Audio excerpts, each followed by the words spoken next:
Spiritual teachers have a very important message for you. You did not come across this video for no reason. The message is very, very clear. There's a new phase in your life beginning, and you have to embrace it now.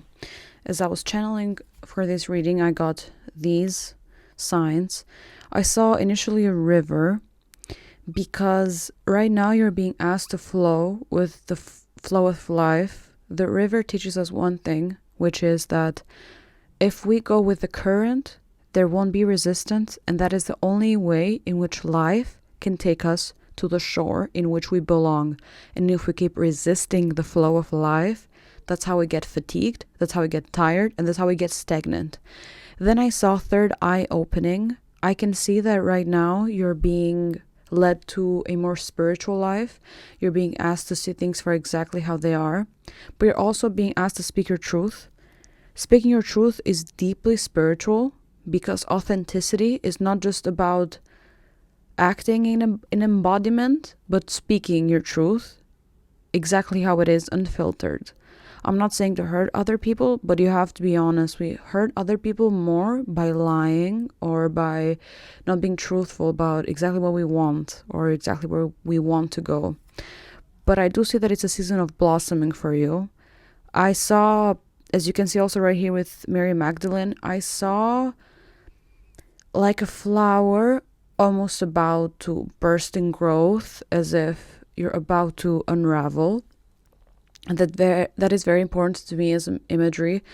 Not only right now we're having spring, we are in alignment with universal forces, which will allow us to grow, truly grow.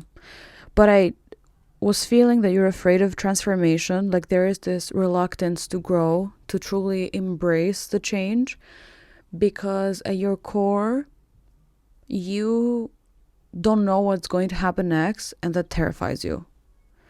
But as you can also see here with Freya, there will be a full moon soon, and moon cycles in general are very important for you. And I do feel that I truly think that you have to start looking at the moon phases and start aligning yourself with them, or see how you are aligned with them without you even being conscious. Maybe you should do moon magic. But there is something truly magical about the moon and you. You're having to understand that, like with the river, you have to go with the flow. And if you match with the moon cycles, you will be unstoppable. But I also heard be grateful, because only gratitude can teach you how to let go. That is what I got from the channelings I did. But let's look at your cards now. So you have Elmoria, Freya, and Mary Magdalene. And as we can see here with Elmoria, it says awakening presence, universe is with you. Wear a cloak of protection and love. With Freya, we have phases and cycles, as I said. There is a beginning within every ending. Illusions are revealed and released. And as you can see, we have the crow. We have a full moon right behind her. And with Mary Magdalene, we have teacher awakens. You have something important to share. Follow your inner call. Don't let anything stop you. The cards are very aligned. These spiritual masters are urging you to understand one thing. Elmoria is teaching you that you cannot be present if you don't feel safe, nervously regulated. Your nervous system needs to be regulated in order for you to feel present.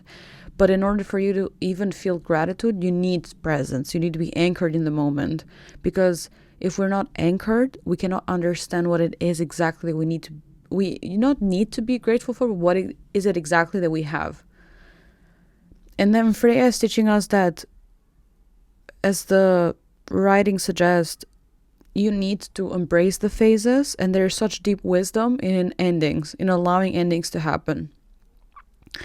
In one of my favorite books, Women Who Run with the Wolves, there is a whole fairy tale about how us as people were so afraid of the life-death cycle, which is life. Every new beginning is followed by an ending, but every ending is followed by a new beginning. And the moment that we embrace that, we're more in flow with life, and the more blessings can come into our way because we stop being so afraid. And Mary Magdalene is here to remind us that after overcoming fear, after we're able to become this awakening presence, I truly believe you have a new guide coming in. And once you have this new guide coming in, which is going to teach you more about your intuition, that's what I'm truly picking up, you will be unstoppable. You will truly, truly connect yourself with creation. That's what I'm picking up. Let's see what other cards you got. You have the Castle, and please note that there's a flower there. We have Eros, and we have the Crone. I cannot make this up, okay? The Castle is all about us trying to keep ourselves safe within the confines of what is familiar, but it is such stagnant energy. And although we build this castle by ourselves and we put so much effort, sweat, and tears into it, the castle is not meant to stay. It is such tower energy from the tarot. But the Eros is trying to ask us, is this really what you want? Because Eros is not just sensuality, it's not just physical desires, it's just desire. What do you long for? What do you truly want? Unless you name it, you won't be able to escape it. It will keep biting at you. I want you to think of every single time in which you did not admit that you wanted something. How did it feel? Isn't like this forbidden fruit so much more enticing? It just keeps bothering us. It keeps being at the back of our mind. And that's why they're asking you, admit what you want. That's why they're telling you, stop being afraid of transformation and speak your truth. Only in that way you'll be able to set yourself free. And the Crone, I want you to notice there's 2 crows here. It is very important for you. The Crone is part of the feminine trifecta, and she is the one who's seen all the life, death, life cycles. She is the one who has seen life take and life give.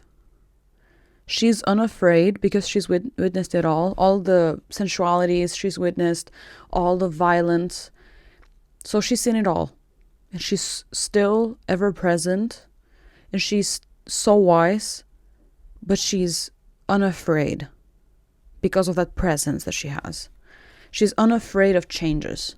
She's unafraid of what is to come.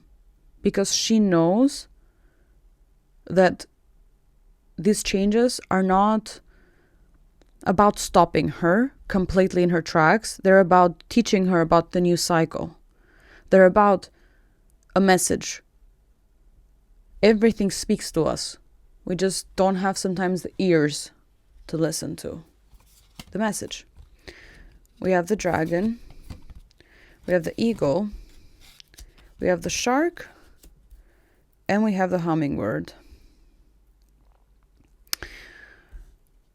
The message is clear. Every single time the dragon comes in a reading, every single time it's asking us to look at ourselves for who we are, but the dragon is telling us, I accept you and I love you for exactly who you are. And at the same time, the eagle is such a divine messenger. It is the closest presence to divinity you'll ever get. But at the same time, what the eagle is warning us is that this impending doom you feel, this anxiety, this restlessness, it's because you're running away. The shark never appears for no reason. Every single time the shark appears, it's telling us you are running away from yourself. You're running away from what you have to fear. You are hiding. You are hiding from what you know you should be facing, but you're hiding from change. And ironically, when the hummingbird comes in, it's telling us, it's not that serious. Just look at life with wonder. You're going to upgrade so much spiritually. It is actually insane. The hummingbird is so curious. It knows where to get the nectar. It just tries to get it from anywhere and everywhere at the same time. Like it wants to explore. That is what like living is about, being alive, to explore, to be curious, to try new flavors. Look how excited, like the hummingbird is such beautiful energy. So, although this energy is so serious, it's also saying, hey, pull back. It doesn't have to be that serious. If you see life for what it is, you can see that there is a place for the cosmic joke, but there's also a place for awe. There's a place for seriousness. We don't have to limit ourselves. Not at all. Let's see some tarot cards. Yeah, the Wheel of Fortune. The Wheel of Fortune is reminding us we have to move with the cycles of life. Look, there's an owl there. It's reminding us that the web of life is so much more intricate. There's a moon there also. Like, it's reminding us to go with the flow, that the cycles of life are there for a reason. Oh my god, I got goosebumps again. The Hierophant, the crow again. It has a key. I'm gonna take all of them, actually. Usually I don't, but this time I will. The Hierophant is telling us that the truth is not as complicated as it seems. It is right in our face, but also that at the same time, intuition will hit us when we don't expect it. And at the same time, it's saying that your intuition has been literally yelling at you, but you have been so afraid to listen to it because you're so afraid of all the possible outcomes. You're so afraid of things going wrong that you are also not allowing things to go right. You're not allowing this rightful beginning of yours that is truly beautiful, truly wonderful.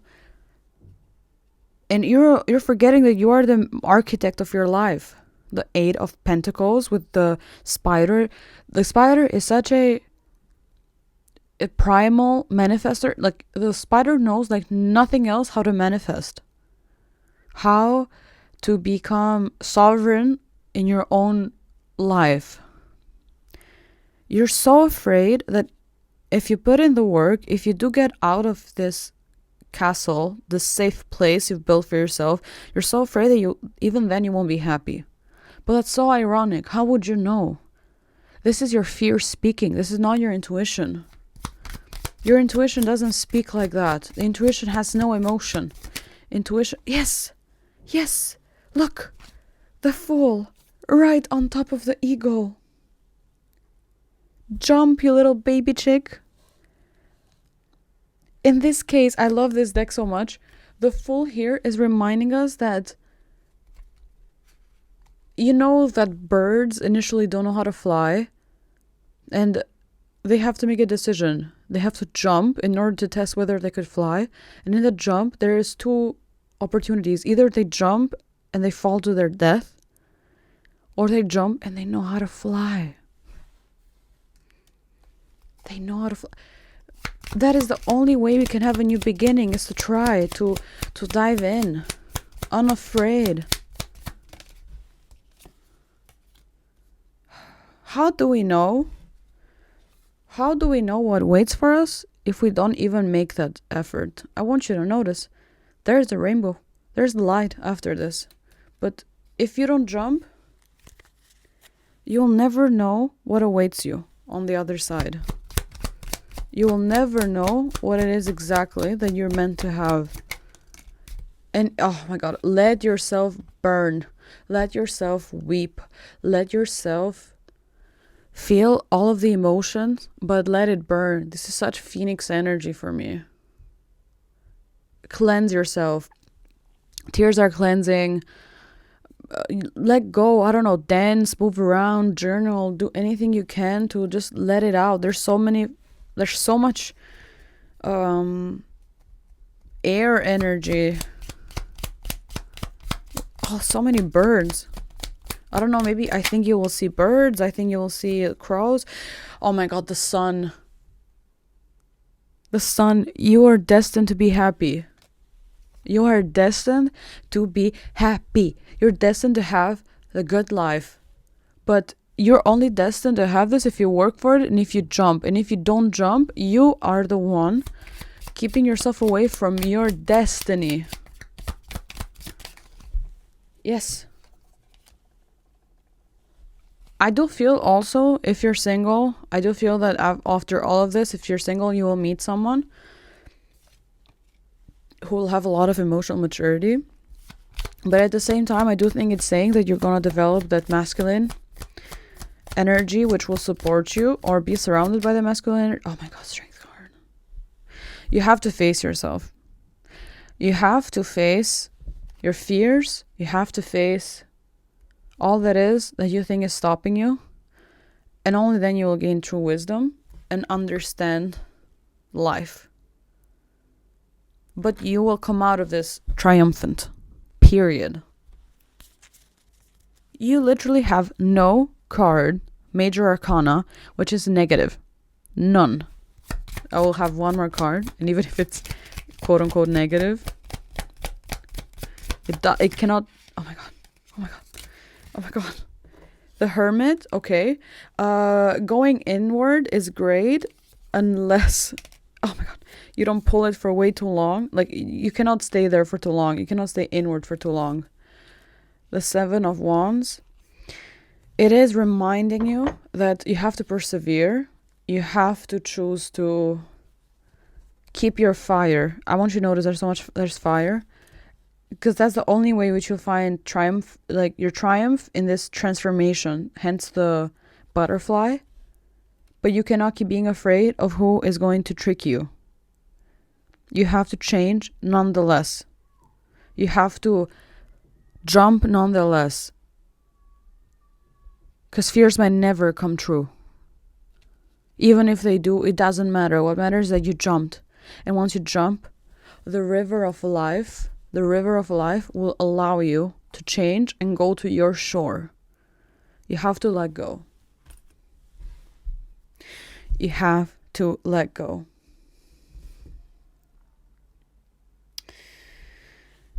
Dear one, thank you so much for being here. I truly hope that this helps, and I love you. It will be great.